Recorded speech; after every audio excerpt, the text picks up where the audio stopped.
Hello नमस्कार, स्वागत आप सबका आपके अपने उत्कर्ष यूट्यूब चैनल पर। और मैं हूं आपका होस्ट दोस्त नरेंद्र चौधरी। यदि आप भी पटवारी के एग्जाम की तैयारी कर रहे होंगे तो आपके पास बचे हैं दिन 60 और इस 60 दिन के अंदर आपके मन में बेचैनी होनी जायज़ है। क्योंकि बेचैनी इसलिए होती है क्योंकि जैसे जैसे एग्जाम नज़दीक आता है वैसे वैसे बेचैनियाँ और वैसे वैसे ना कुछ प्रेशर यहाँ पे होता जाता है कि यार क्या पढ़े क्या छोड़े। वैसे वैसे प्रेशर होता चला जाता है कि यार कितना पढ़ें और कितना ना पढ़ें। वैसे वैसे बेचैनियाँ और होती चल जाती है, यार एग्जाम का लेवल क्या होगा कैसा नहीं होगा, जो मैं पढ़ रहा हूँ एग्जाम के अकॉर्डिंग है कि नहीं है, या एग्जाम के अकॉर्डिंग है या नहीं है, ऐसा है। या फिर आपके प्रेशर होता चला जाता है कि यार जो मैं डाटा पढ़ रहा हूँ ये ऑथेंटिक है कि नहीं। मतलब ऐसे बहुत सारे पर्सन आपके मन में आते हैं, ऐसी बहुत सारी शंकाएं आती हैं और ऐसी बहुत सारी बेचैनियां जो है ना आपके दिल में होती हैं कि यार क्या पढ़ूं और क्या छोड़ूं। और उन्हीं में से सबसे बड़ी जो समस्या है, सबसे बड़ी जो एक बेचैनी जो है वो इस चीज़ को लेकर के होती है कि सबसे ज़्यादा किस पे फोकस करूँ और किसको छोड़ूं। क्योंकि बहुत सारे बच्चे के सोशल मीडिया के माध्यम से जाता है कि सर पटवार भर्ती के लिए अब तो सर 2 महीने बचे हैं, सर कौन कौन से बिंदु ऐसे जिनके ऊपर ज़्यादा फोकस करना चाहिए और कौन कौन से ऐसे बिंदु हैं जिनको हमें छोड़ देना है। तो यहाँ से पहली बात तो दे दूं कि यदि आपको सोचो कि किसी बिंदु को या किसी टॉपिक को स्किप करना है तो ऐसा बिल्कुल भी नहीं करना है। क्योंकि यहाँ पर आपको मार्क्स नहीं लेकर के आने, यहाँ पर आपको मार्क्स लेके नहीं आने हैं, आपको यहाँ पे मार्क्स नहीं लेके आना, आपको यहाँ पर लेकर के आना है सिलेक्शन। क्योंकि 10वीं कक्षा के अंदर आप नहीं हो, आप 12वीं कक्षा के अंदर नहीं हो कि भैया 92% नहीं कोई बात नहीं 90% आ जाएगा, ये मेरे से याद नहीं हो रहा उसको छोड़ दो, ऐसा बिल्कुल नहीं है। आपको यहाँ पर जो है ना सिलेक्शन लेकर के आना है, आपको यहाँ पे मार्क्स बस उतने लेकर के आने हैं जो औरों से ज्यादा हो। इतने नहीं लेके आने कि पास होने, तुम्हें इतने मार्क्स लेकर के आने जो औरों से ज्यादा हो। और इसके लिए हमें सबसे ज्यादा किस पे फोकस करना होगा और किसको स्किप करना होगा, इसी की बात करने वाले हैं। स्किप का मतलब यहाँ पर है कि किस बिंदु को हम थोड़ा सा कम समय दे सकते हैं, तो उसी की चर्चा करने वाले हैं आज के सेशन के अंदर। देखो सबसे पहले हम यहाँ पर आते हैं आपके इस परीक्षा की स्कीम को लेकर के, और परीक्षा की स्कीम के अंदर हम आते हैं अपने सिलेबस को लेकर के। सिलेबस के अंदर बहुत सारी बातें चीजें लिखी हुई हैं।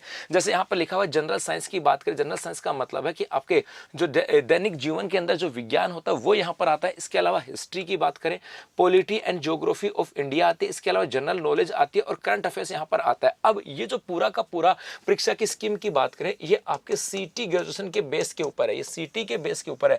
और जब आप लोगों ने सीटी की तैयारी की थी तो इसके अंदर हर बच्चे का अपना एक इंटरेस्ट होता है, हर बच्चे का इंटरेस्ट होता है। किसी बच्चे की ज्योग्राफी अच्छी होती है तो किसी की हिस्ट्री अच्छी होती है, तो किसी की पॉलिटी अच्छी होती है, तो किसी की साइंस अच्छी होती है, तो किसी की मैथ अच्छी होती है, किसी की हिंदी और इंग्लिश अच्छी होती है, तो किसी का कंप्यूटर जो चैप्टर है ये अच्छा होता है। मतलब हर बच्चे का एक कहीं ना कहीं एक पॉजिटिव एस्पेक्ट होता है और बच्चे का कहीं ना कहीं एक नेगेटिव एस्पेक्ट होता है। उसे किसी को ज्योग्राफी अच्छी लगती है तो किसी को हिस्ट्री अच्छी लगती है, तो किसी को पॉलिटी अच्छी लगती है, तो किसी को कंप्यूटर अच्छा लगता है। मतलब हर एक बच्चे का अपना अपना एक एस्पेक्ट होता है, उसका पक्ष, मजबूत पक्ष और उसका कमजोर पक्ष। अब आपको यहाँ से देखना है कि जो आप तैयारी की थी उसमें आपका इंटरेस्ट था, और आपको यहाँ पे देखना है कि आपका मजबूत पक्ष कौन सा है, मजबूत पक्ष कौन सा है ये आपको देखना है। और ये आपको देखना एक आपका कमजोर पक्ष कौन सा है। जी हाँ, यदि आपने तैयारी की थी तो 100% आपका मजबूत पक्ष होगा कोई ना कोई। कि आप लोग को लगता होगा कि सर मैंने राजस्थान ज्योग्राफी ना ये अच्छे से पढ़ी थी, मुझे उस समय अच्छे से याद हो गई थी, सीटी के बाद मैंने दूसरे एग्जामों की तैयारी की थी तो मैंने वहां पर भी पढ़ा था, तो मुझे सर मेरा मजबूत पक्ष जो ना,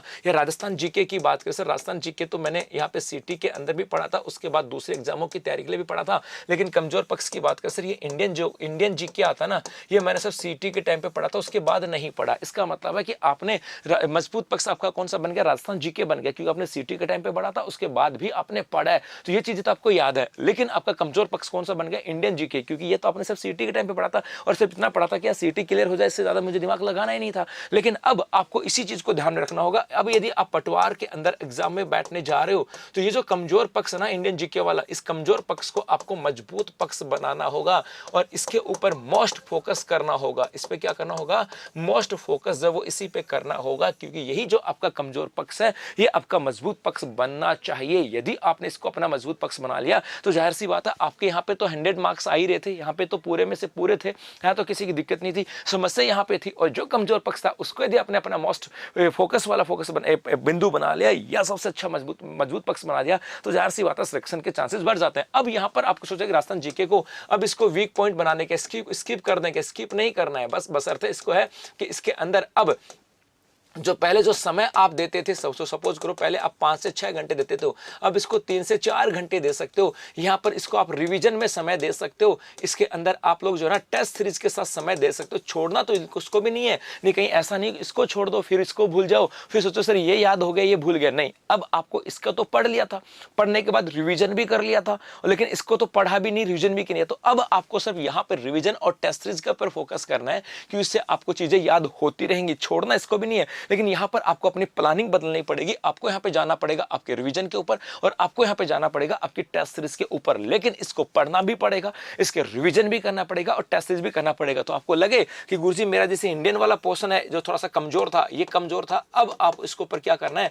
मोस्ट फोकस आपको करना होगा। यदि किसी को लगे कि सर मेरे पास तो राजस्थान वाला पोर्शन कमजोर था, किसी को बच्चा सोचे कि सर मैंने तो यूपीएससी वगैरह की तैयारी की थी, मेरा तो इंडियन वाला पोर्शन है, या एसएससी की मैंने तैयारी कर रखी है, बैंक में तैयारी कर रखी है, क्योंकि बच्चा सोचता है कि सर मैंने बैंक की तैयारी कर रखी है, एसएससी की तैयारी कर रखी है, एसएससी में कंप्यूटर भी आ जाता है, रीजनिंग भी आ जाती है, इंडिया वाला पोर्शन भी होता है, राजस्थान वाला पोर्शन नहीं होता, तो सोचता क्या करूं। तो भैया आपको जो है मोस्ट फोकस पोर्शन आपका हो जाएगा राजस्थान वाला, क्योंकि इसके ऊपर फोकस करना होगा, यहां से आपका कोई मार्क्स न काटे। और इसके साथ साथ जो आपके मजबूत पक्ष है उसके रिवीजन भी करना है, और वहां पे टेस्ट सीरीज भी करना है, उसको भी नहीं छोड़ना है। तो यदि आपसे कोई कहे ना कि सर मोस्ट फोकस, मेरे हिसाब से मोस्ट फोकस इलाका वो होगा, मेरे हिसाब से मोस्ट फोकस एरिया वो होगा जहां तक आपको अभी डर लग रहा था, क्योंकि जहां डर लग रहा था वो कहते हैं डर के आगे जीत है। और यहां पर आपको यदि आपने वहां से यदि स्कोर बना लिया तो फिर बाकी पक्ष तो आपका मजबूत था, बस वहां से स्कोर बना लिया तो सिलेक्शन होने के चांसेस बढ़ जाएंगे। लेकिन यह भी याद रखना, वो कहते हैं कि भैया जहां पे आदमी सबसे मजबूत होता है ना, वहीं पर उससे गलतियां भी होती हैं, क्योंकि वो सोचता है कि यहाँ पे तो मैं मजबूत हूं, यहाँ पे तो कोई गलती नहीं हो सकती,